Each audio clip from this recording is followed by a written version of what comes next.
जय हिंद, welcome to my academy. तो अपन लोग जो है वो cos इनवर्स के बारे में पढ़ रहे थे। तो अपन लोगों ने कल क्या क्या पढ़ा? अपन लोगों ने कल पढ़ा कि cos इनवर्स x जो है उसकी जो डोमेन होती है वो कितनी होती है? -1 to 1। और इसकी जो रेंज यानी कि जो डोमेन होती है वो 0 to कितनी होती है? पाई होती है। ये अपन लोगों ने कल देखा था, है ना? ठीक है ना?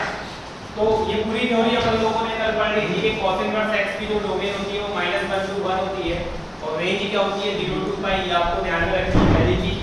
दूसरी चीज आपको ये ध्यान में रखनी है कि cos इनवर्स जो है वो ना तो ऑड फंक्शन है और ना ही इवन फंक्शन है।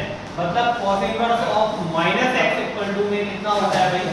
पाई माइनस cos इनवर्स x। बस आपके क्वेश्चन इतनी थ्योरी में सॉल्व हो जाएंगे। बस इतनी सी बात है जो आपको ध्यान में रखनी है। मतलब 12th क्लास में इतनी चीज पढ़ जाएगी। अपन लोगों ने काफी कुछ एक्स्ट्रा पढ़ा था, ठीक है ना? लेकिन वो सिर्फ समझने के लिए था, याद करने वाली चीजें सिर्फ ये है, इतनी सी, ठीक है ना? इतना इसलिए बता देता हूं मैं ताकि आपको ये ना लगे कि बहुत सारी चीजें हैं, इतनी सारी चीजें हम कैसे ध्यान में रखेंगे। सिर्फ ये लिमिटेड चीजें आप लोगों को ध्यान में रखनी है, ठीक है ना? तो चलो आगे बढ़ते हैं। अब यहां पर इसका प्रूफ देखना है कि ये आया कैसे, है ना? इसका प्रूफ देखना है कि ये आया कैसे। तो देखिए जरा ध्यान से सुनना मेरी बात। सबसे पहले हम क्या करेंगे? cos इनवर्स ऑफ -x को लेट कर लेंगे कितना? थीटा। ये मैंने कल प्रूफ नहीं कराया था। इसको थीटा लेट कर लेंगे तो -x में कितना हो जाएगा भाई? cos थीटा, है ना? और x में अपन लोग लिख लेंगे -cos थीटा, ठीक है कि? अब एक बात बताओ, यहाँ पे अपन को ये माइनस खत्म करना है तो कैसे खत्म कर देंगे? ये कौन से क्वाड्रेंट में? फर्स्ट और सेकंड में। कौन से क्वाड्रेंट में? cos इनवर्स x की जो वैल्यू आ रही है कौन से क्वाड्रेंट में? फर्स्ट और सेकंड में। तो cos इनवर्स x जो है वो फर्स्ट में तो पॉजिटिव होगा, लेकिन सेकंड में cos क्या होता है? नेगेटिव। तो बताओ अपन लोग कौन सा क्वाड्रेंट लगा देंगे? सेकंड। क्या थर्ड लगा सकते हैं? बिल्कुल नहीं, क्योंकि यहाँ पर जो रेंज है ना इसकी वो 0 से पाई तक है। तो फर्स्ट और सेकंड में बात करनी है, थर्ड क्वाड्रेंट में भी बात नहीं करेंगे और फोर्थ में भी बातचीत नहीं करेंगे cos इनवर्स की। ध्यान रखना है वाली बात, ठीक है ना? और अपन ने ये सब कल पढ़ लिया तो प्रूफ भी कर लिया था कि ये सारी चीजें कैसे आएंगी, है ना? बस याद रखना है कि ये होता है और ये होता है, बस दो बातें।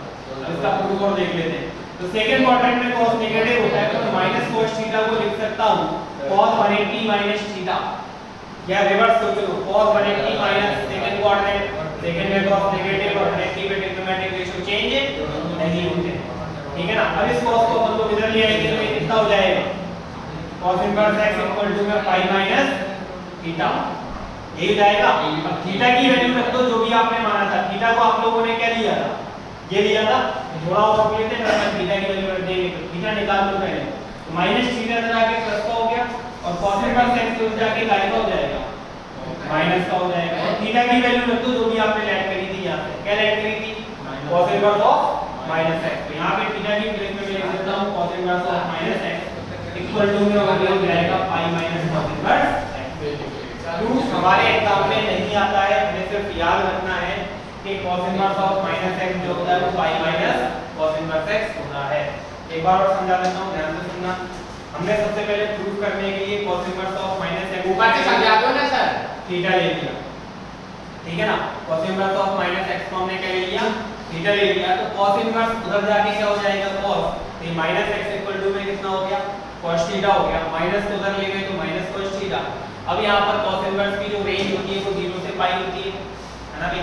तो cos इनवर्स की रेंज 0 से पाई है, इसका मतलब हमें फर्स्ट और सेकंड क्वाड्रेंट की बात करनी है थीटा की, है ना? तो फर्स्ट और सेकंड क्वाड्रेंट को फर्स्ट में तो पॉजिटिव होता है cos, सेकंड में क्या होता है? नेगेटिव। इसलिए मैंने यहाँ पे सेकंड क्वाड्रेंट लगा दिया और माइनस cos थीटा को मैंने क्या लिख दिया? cos 180 माइनस थीटा, ठीक है ना? अब ये वाला cos इधर लेके आएंगे तो ये cos इधर आके क्या हो गया? cos इनवर्स x और यहाँ पे बचा पाई माइनस थीटा। अब ये माइनस थीटा इधर आके प्लस का और cos इनवर्स इधर जाके काय का हो गया? माइनस का हो गया। फिर अपन लोगों ने जो थीटा माना था, एज्यूम किया था जो थीटा को उठा के यहाँ पर रख दिया, ये प्रूफ हो गया, ठीक है कि नहीं?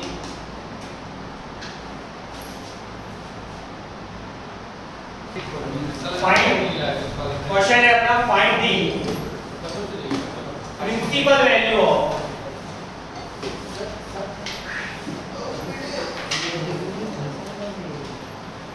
फर्स्ट है cos inverse of 1/2 cos inverse of 1/2। अब आपको यहाँ पे इस बात का ध्यान रखना है कि आपका जो फाइनल आंसर आएगा वो 0 से पाई के बीच में आएगा। जो अपन लोग sin इनवर्स पढ़ रहे थे तो मैंने क्या बात बताई थी आप लोगों को, -π/2 कि फाइनल जो आंसर आएगा वो -π/2 से π/2 के बीच में आ रहा था। अब cos इनवर्स की जो रेंज है वो 0 to π है, इसका फाइनल आंसर 0 से π के बीच में ही आएगा। अगर आप इस फॉर्मूले में यूज करते हो तो आपको कभी भी एक्स्ट्रा वाला दिमाग नहीं लगाना पड़ेगा। बात समझ में आ गई?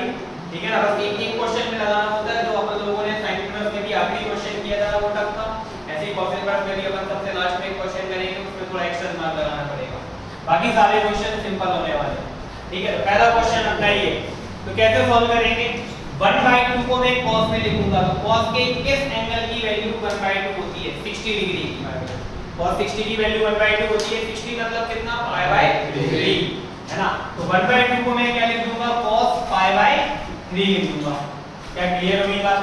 अब cos इनवर्स से cos निपटेगा, ये तो अपन लोगों ने sin में देख लिया था, है ना। ये दोनों ने पढ़ गया, तो बचा कौन से? π/3। यही हो गया हमारा फाइनल आंसर। बहुत ही सिंपल क्वेश्चन होते हैं, बस ये पता होना चाहिए कि ये किस एंगल की वैल्यू देता है ना। सेकंड क्वेश्चन है अपना, पहले हम लोग जो क्वेश्चन कर रहे थे वो sin इनवर्स का था, तो sin में लिख रहे थे। अब क्वेश्चन क्या है? cos इनवर्स है तो अपन लोग अंदर वाली वैल्यू को cos में लिखेंगे, तभी तो कैंसिल आउट होगा ना। sin इनवर्स से sin में पड़ता है और cos इनवर्स से cos में पड़ेगा। नेक्स्ट क्वेश्चन है मेरा cos इनवर्स ऑफ -√3/2। जैसे ही cos इनवर्स के अंदर नेगेटिव आ जाए तो आप ये वाला फार्मूला लगाएंगे। समझ में आ गई? कौन सा फार्मूला लगाएंगे? ये वाला फार्मूला लगाएंगे।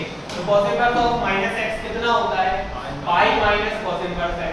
तो cos इनवर्स ऑफ -√3/2 कितना हो जाएगा? Pi minus cos inverse √3/2। इसमें कोई दिक्कत तो नहीं है? ठीक है, बस अब √3/2 को मैं cos के किस एंगल की वैल्यू होती है? √3/2 π/6। 30 डिग्री, 30 डिग्री मींस व्हाट? π/6। तो हम यहाँ पे √3/2 को लिख देंगे cos π/6। ये वैल्यूज आपको याद होनी चाहिए, है ना। तो cos इनवर्स से cos हो जाएगा कैंसिल आउट, बचेगा कौन से? π/6। तो पाई माइनस π/6 सॉल्व करोगे, एलसीएम लोगे तो 5 π/6 ये हो जाएगा आपका फाइनल आंसर। एलसीएम ले लेना आप ही को, ठीक है ना। थर्ड वाला क्वेश्चन दे रहा हूं, ये आप लोग करके बताना, ठीक है। तो थर्ड क्वेश्चन है cos इनवर्स ऑफ -1/2, ठीक है।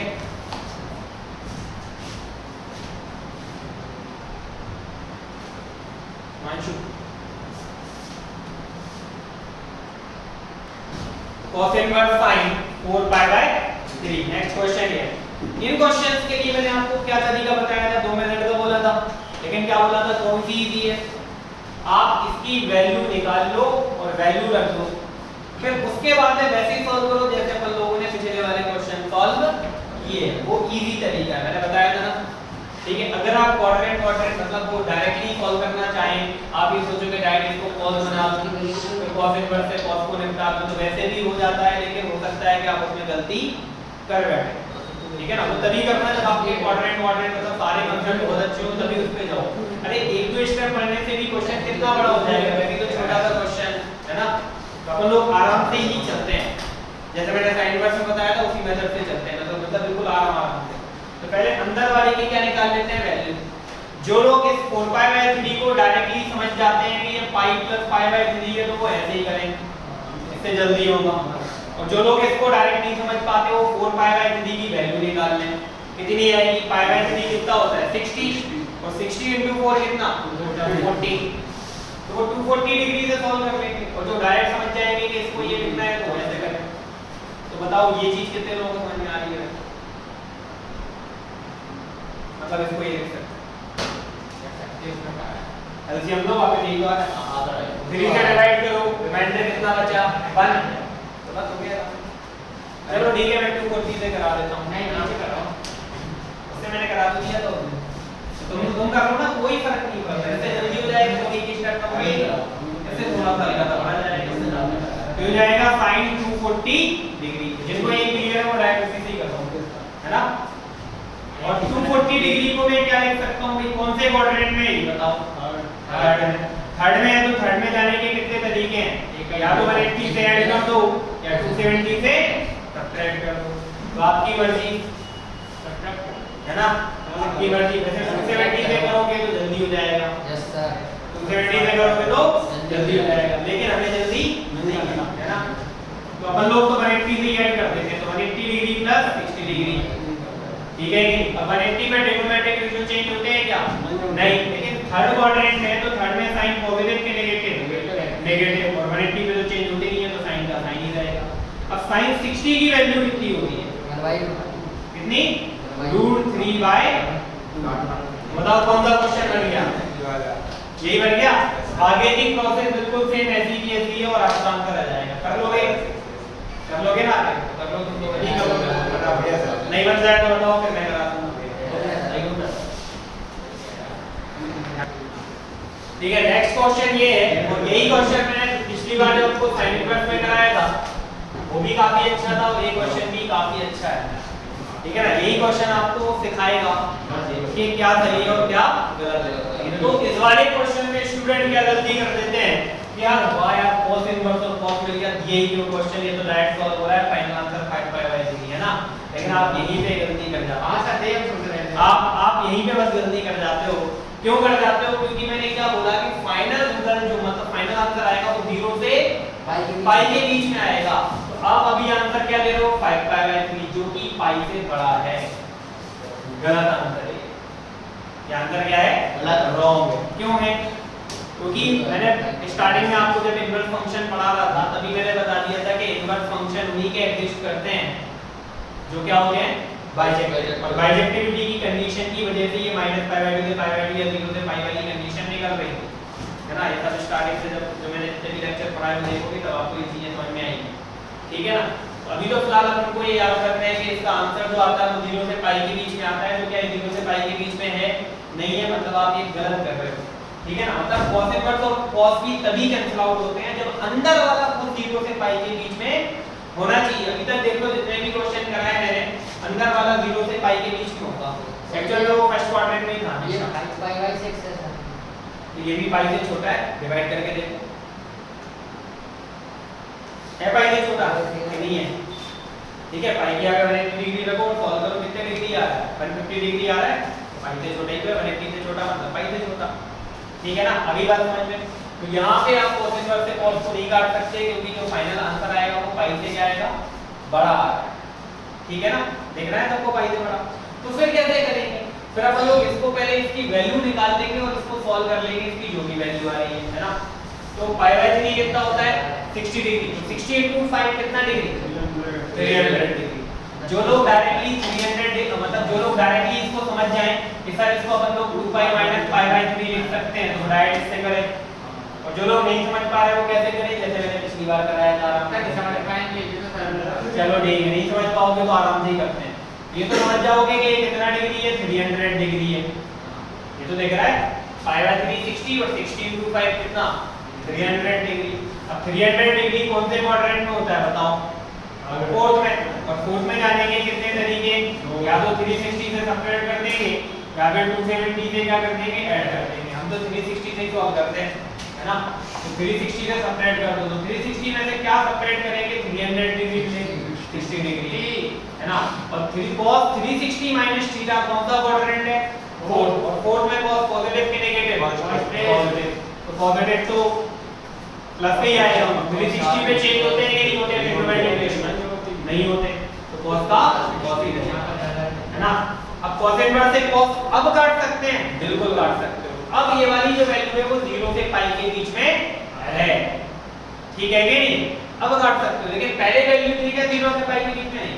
लेकिन 60 डिग्री आंसर देखने में अच्छा नहीं लगता, किसी भी बुक में आपको 60 डिग्री नहीं देगा, तो आप इस 60 डिग्री को रेडियन में चेंज कर दोगे तो π/3 आ जाएगा। आगे बात समझ में देख सकते हैं ना, 60 डिग्री को π/3 में तो कोई दिक्कत ही नहीं है। अब निपटा दो तो फाइनल आंसर आपका कितना हो गया? π/3। चाहो तो cos 60 की वैल्यू रखते फिर बाद में cos में कन्वर्ट करते तो लंबी प्रोसेस हो जाती है। इससे अच्छा ये है कि आप ऐड यहीं पे cos से cos निपटा दो। तो क्या बात समझ में आई आपको इस क्वेश्चन में कि जब अंदर वाली चीज 0 से पाई के बीच में होगी तभी आप cos इनवर्स से cos को कैंसिल आउट कर पाओगे, अदरवाइज नहीं, ठीक है ना। बस इतनी सी बात ध्यान में रखनी है। ये क्वेश्चन इसीलिए सबसे अच्छा क्वेश्चन है जितने भी करें।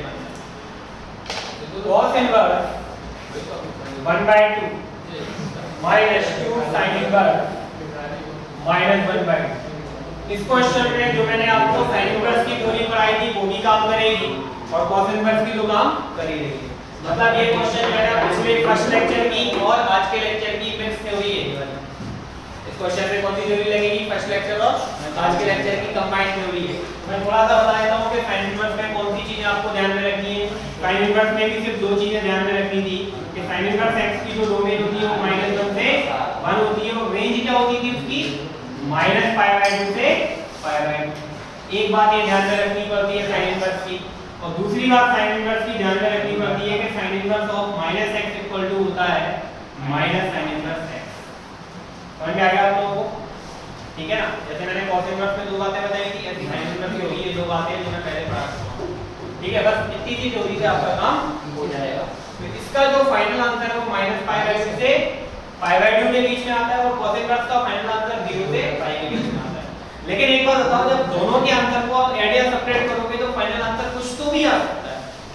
हां, वो तो समझ रहे हो ना मेरी बात? वो तो कुछ तो भी आ सकता है, लेकिन इतने का खुद का सॉल्यूशन 0 से π के बीच में आएगा और इतने का खुद का सॉल्यूशन -π/2 से π/2 के बीच में आएगा। दोनों को ऐड सब्ट्रैक्ट करोगे वो तो कुछ तो भी हो सकता है कि नहीं? अगली बात समझ में? तो चलो सॉल्व करें हम लोग। ठीक है, वैसे कराने लायक तो है नहीं, आप लोग ही कर सकते हो। आ गया है ना? आएगा होगा। चलो आगे भी करा। तो ये वाला तो 1/2 को cos में क्या लिख सकते हैं? cos इनवर्स है तो cos में लिखेंगे। कितना लिख सकते हैं? π/3 60 डिग्री है ना।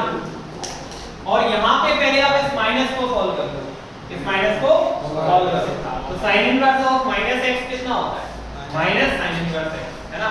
तो ये माइनस सीधा सीधा बाहर आ जाएगा, तो माइनस माइनस प्लस का 2 sin इनवर्स 1/2 है ना। cos इनवर्स से cos गया क्योंकि अंदर वाली 0 से π के बीच में वो तो है ही रहता है, तो π/3 हो गया प्लस 2।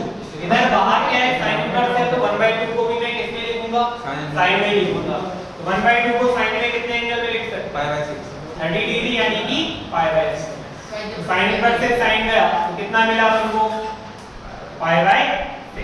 तो 2 3 6, तो π/3 प्लस π/3 कितना? 2π/3। यही हो जाएगा हमारा फाइनल आंसर। ठीक है ना? ये प्लस कहां से आ गया था? नेक्स्ट क्वेश्चन है फाइंड द डोमेन। तो इसकी डोमेन बिल्कुल वैसे ही निकलेगी जैसे अपन लोगों ने किसकी पढ़ी थी? sin इनवर्स की पढ़ी थी। बिल्कुल लिख लो, वैसी की वैसी है ना? देखें आयुष। तो क्वेश्चन है first, Ayush cos inverse of 3x - 4। ठीक है ना? तो cos इनवर्स की डोमेन क्या होती है? डोमेन मतलब cos इनवर्स के जो अंदर वाली वैल्यू होती है वो -1 से 1 के बीच में होती है। ये वाला पोर्शन -1 से 1 के बीच में होता है। ये अपन लोगों ने देखा था sin इनवर्स में भी, बिल्कुल सेम cos इनवर्स में भी यही फंडा है। तो डोमेन निकालने के लिए हम 3x - 4 की वैल्यू को -1 से 1 के बीच में कर देंगे। ठीक है ना? फिर क्या निकालना है अपने को यहाँ पे x। तो मैंने बताया था कि जब आपको ज्यादा कुछ सॉल्व नहीं करना पड़े, डायरेक्ट x निकालना हो, तो आप डायरेक्टली जब दिख रहा हो कि x कैसे निकल रहा है तो अपन लोग डायरेक्ट सॉल्व कर देंगे, दिमाग नहीं लगाएंगे इसमें। तो कैसे निकल जाएगा x? अपन लोगों के पास में 4 को हटा दो, तो 4 हटाने के लिए मैं सब में क्या ऐड कर दूंगा? 4। तो सब में 4 ऐड करेंगे तो 4 - 1 3, और यहाँ पे 4 ऐड किया तो 4 से 4 कैंसिल आउट। इधर 4 ऐड करेंगे तो 4 और 1 कितना हो गया? 5। अब x के 2 में क्या है? 3, तो सब में 3 से क्या कर देंगे? डिवाइड। तो 3/3 1, ये x ही बचा, इधर 5/, कितना हो जाएगा? 3। तो आपकी x की वैल्यू आ गई कहां से कहां तक? 1 से 5/3 तक। यही आपकी डोमेन। जो x की वैल्यू आती है वही हमारी क्या होती है? डोमेन। ठीक है ना? ये हो गया अपना फाइनल। इसी में सेकंड क्वेश्चन है, cos inverse of x² - 4। Graph मैंने कल पढ़ा दिया था, आप लोग आएंगे ना, इसीलिए तो आया है। काय के ग्राफ की बात कर रहे हो? उसके ग्राफ इसमें जरूरत ही नहीं है ग्राफ की। आप लोग न्यूमेरिकल मेथड की कह रहे हो ना, इसमें जरूरत नहीं है, इसमें जरूरत नहीं है। ठीक है ना? देखिए अब यहाँ ये क्वेश्चन थोड़ा सा अच्छा है। तो cos इनवर्स x² - 4, तो इसमें अपन लोग क्या करेंगे? x² - 4 को लिखेंगे क्या? कहां से कहां तक? -1 से 1। ये तो करनी है हर बार, है है ना, डोमेन निकालने के लिए। ठीक है, इस बार x² आ गया, इस बार क्या आ गया, x² आ गया, तो आपको अलग अलग सॉल्व करना पड़ेगा। क्या करना पड़ेगा, अलग अलग, इसको अलग सॉल्व करेंगे और इसको अलग सॉल्व करेंगे। पिछली बार क्या था, ये सिंपल सा फंडा था ना, सिंपल सी इक्वेशन थी, लीनियर थी, तो यहाँ पे सॉल्व करने में दिक्कत नहीं आती है, डायरेक्ट सॉल्व हो जाता है ऐसे। हालांकि इसको भी चाहो तो आप इस वाली मेथड से सॉल्व कर सकते हो जो मैं यहाँ पे बता रहा हूँ, लेकिन यही सिंपल होती है, इसके मतलब इसको ऐसे ही निकाल देते हैं। ठीक है ना, लेकिन जब फंक्शन उल्टे पुल्टे आने लग जाए, जैसे कि देखो x² वगैरह आने लग गया, तो अब आप इसको अलग सॉल्व करो, इसको अलग सॉल्व करो, दोनों। ठीक है कि नहीं, इसको करें पर लोग सॉल्व। तो पहले इसको सॉल्व कर लेंगे, -1 ≤ x² - 4। इसको मैं ऐसा भी तो लिख सकता हूँ, x² - 4 ≥ -1। लिख सकता हूँ कि नहीं, एक ही बात है, इसको पहले लिख दिया और इसको बाद में लिख दिया, है ना। तो मुंह खुला किसकी तरफ है, x² की तरफ, x² की तरफ मुंह खुला है। और -4 और -1 को जब ले आएंगे तो ये काय का हो जाएगा, -1 को जब ले आओ काय का हो जाएगा, प्लस का। तो -4 + 1 कितना, -3। तो ≥ में कितना, 0। अब 3 को मैं लिख सकता हूँ क्या, √3 का स्क्वायर। क्यों लिखा, इनइक्वालिटी में पढ़ाया था कि लीनियर फैक्टर होने चाहिए, पढ़ाया था इनइक्वालिटी में मैंने, है ना। तो a² - b² का फार्मूला लगा दो, इधर क्या होता है, a + b इनटू में a - b, और ≥ में कितना है, 0। ठीक है, इसमें बना देते हैं अपन मेडिकल मेथड। ये आपको -√3 देगा और ये आपको क्या देगा, √3 देगा। यही होते हैं ना क्रिटिकल पॉइंट, ये सब इनइक्वालिटी की थ्योरी है पूरी। तो इनमें तो दोनों में छोटी वैल्यू कौन सी है, -√3, और बड़ी वाली वैल्यू कौन सी है, √3। मैंने आपको बताया क्रिटिकल मेथड में कि जो सबसे बड़ा वाला क्रिटिकल पॉइंट होता है, उसकी राइट हैंड साइड में क्या आता है, प्लस, फिर क्या, फिर क्या, तो हमें क्या चाहिए, 0 से बड़ा चाहिए। और 0 से बड़े का मतलब क्या, पॉजिटिव या नेगेटिव, पॉजिटिव। तो पॉजिटिव कहां है, यहां पे और यहां पे, तो ये दो आंसर मिलेंगे। एक पॉजिटिव यहां पे, तो -∞ से -√3, है ना, इस तरफ है प्लस, तो -∞ की तरफ जा रही है। और -∞ पे हमेशा होगा, और -√3 पे कौन सा लगा देंगे, इक्वल है तो क्लोज लगेगा, और इक्वल नहीं होता तो ओपन वाला लगता है, छोटा वाला, है ना। और यूनियन, ये भी इधर भी पॉजिटिव है और इधर भी पॉजिटिव है, देखो प्लस का साइन दिख रहा है इधर दोनों तरफ। ये हो जाएगा √3 से कितना, इन्फिनिटी। √3 पे भी क्लोज क्यों लगाया, टू दी इक्वल। तो ये किस वाले का आंसर हुआ, इस वाले का। अभी एक और सॉल्यूशन बाकी है, कौन सा वाला, ये वाला, ये भी तो बाकी है ना। तो ये भी सॉल्व करेंगे, तो x² - 4 ≤ में कितना, 1। और 1 जैसे ही इधर आएगा तो कितना हो जाएगा, x² - 5 ≤ 0। और मैं 5 को क्या लिख सकता हूँ, √5 का स्क्वायर। इसको ही बिल्कुल वैसे ही a² - b² का फॉर्मूला लगा देंगे और सॉल्व कर लेंगे। ठीक है ना।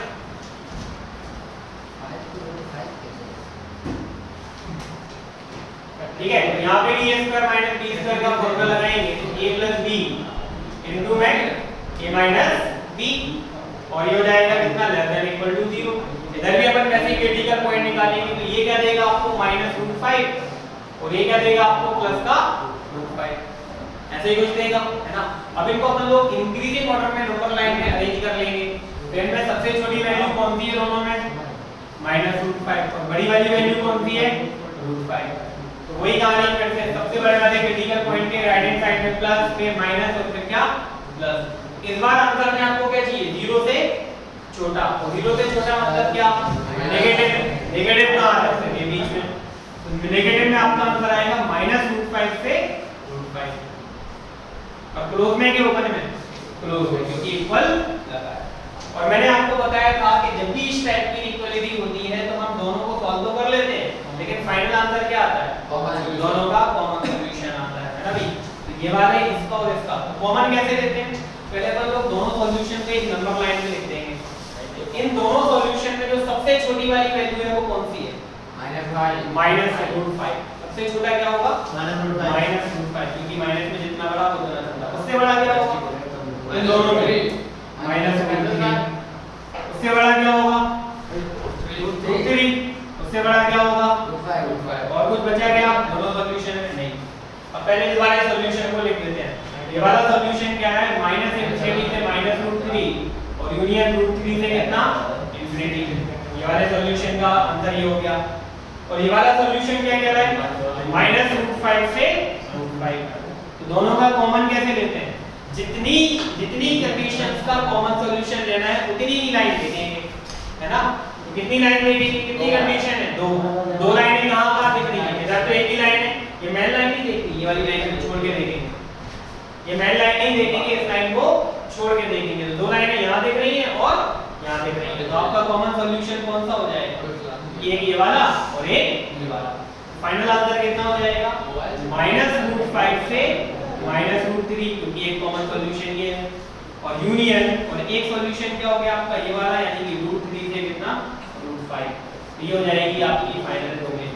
और वैसे भी मैं पहले ही बता चुका हूं कि डोमेन से अपने एग्जाम में क्वेश्चन नहीं आते हैं, लेकिन हो सकता है वो इस साल पूछ ले, क्योंकि पेपर कहता है ऑब्जेक्ट से। इसकी शॉर्टकट भी होती है, शॉर्टकट भी अपन लोग सीख लेते हैं थोड़ी देर, है ना, थोड़ी देर।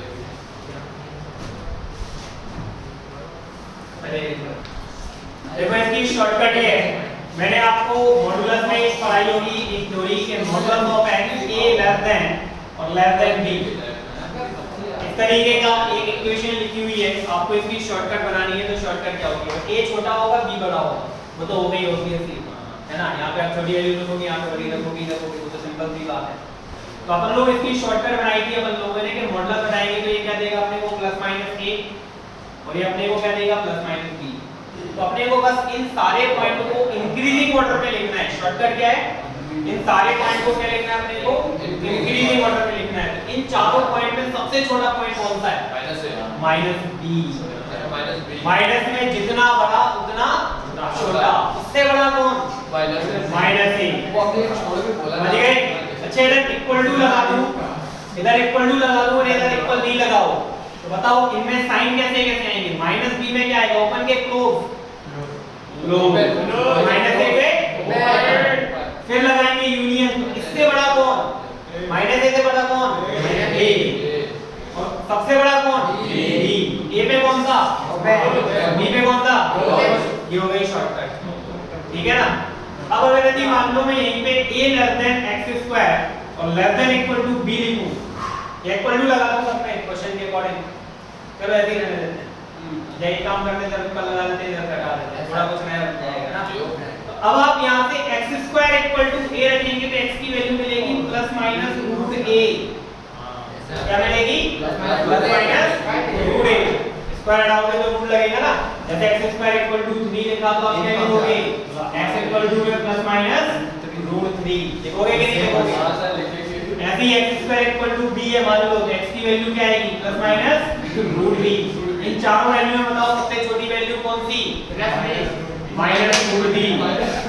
सबसे छोटी कौन सी, -√b, उससे बड़ी -√a, आया ना, √b पे ओपन के क्लोज, ओपन और √a पे क्या, ओपन है तो क्लोज, और यूनियन, इससे बड़ी वैल्यू कौन सी, सबसे बड़ी कौन सी, √b पे कौन सा, अब शॉर्टकट लगाएं अपन यहीं पे, इधर से बता दूं, शॉर्टकट देखो यहीं पे, x² निकाल लेंगे तो x² निकालने के लिए 4 हटाना है, 4 को सब में ऐड कर दो, तो 4 - 1 3 लेस देन इक्वल टू और 4 और 1 5, ठीक है ना।